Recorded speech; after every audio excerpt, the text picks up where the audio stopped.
We are at the highest point of Holy Rood Cemetery at the intersection of Wisconsin Avenue and 35th Street. The dome of the Capitol building is visible in the distance, and just below us you can see the curved wall of the Holy Trinity Columbarium. Visiting the family plot in the Bay Street Cemetery in Glens Falls, New York, has always been part of my family's life. I use the word life intentionally. The ancestors interred there are family, past and present. And here, past becomes present. Buried in 1825, Amos Hawley was the first. More recent burials were my cousin, George, and my father, George, and my mother, Alta. I find visiting the family cemetery to be a grounding experience, and I use the word grounding intentionally. That was the ground from which I sprang and into which I would be buried if the Society of Jesus had not come along with other ideas. Visiting Holy Rood Cemetery offers its own grounding experience as we come to realize who is buried here. We have been moving west from the high point and are about to turn north. Around us are mostly 20th century graves. Beyond us and to the left, ahead of us, which is northwest, are yet older ones with inscriptions that are nearly illegible, dating to the extent that one can tell from the 19th century. And finally, just ahead, we will see an open area in the northwest corner.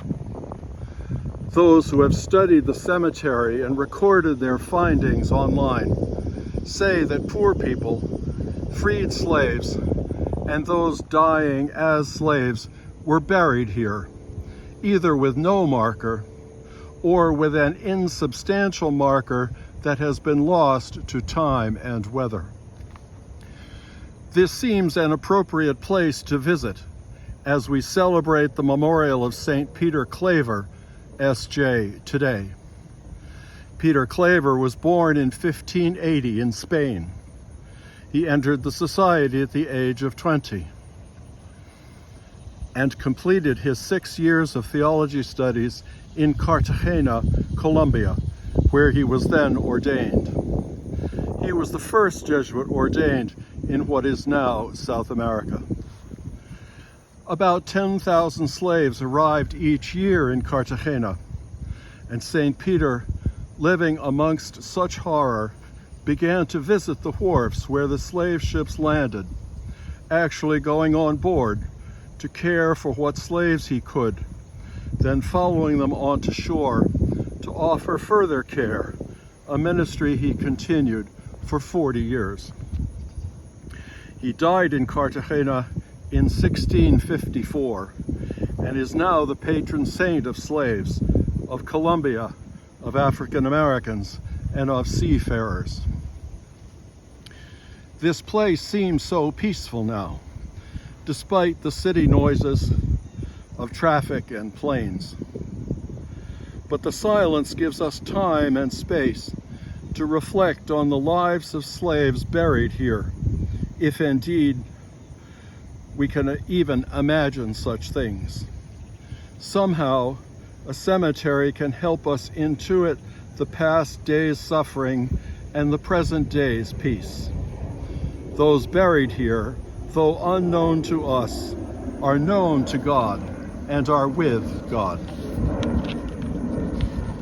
The souls of the just are in the hands of God, the reading from the Book of Wisdom tells us. But I am always appalled to think of what they must have gone through before their burial here. Even in our compassion, we have no way to honor them in their individuality, with no markers to indicate their mortal remains. Equally dead, of course, though possibly in marked graves elsewhere, are the owners, transporters, sellers, and overseers of these slaves. How to comprehend their cruelty and greed, except to realize that slavery and human exploitation in many forms continues to this day. Talk of Satan and evil spirits can seem somehow medieval to the modern ear. But how else to explain the persistence of slavery and the exploitation at such levels of depravity and of so universal a character? Satanic forces preying on human avarice could easily blind people to the suffering they were causing. Perhaps our visit here today can help us recall the immediacy of this history in our day-to-day lives, and we can observe St. Peter's feast day with yet greater fervor and gratitude.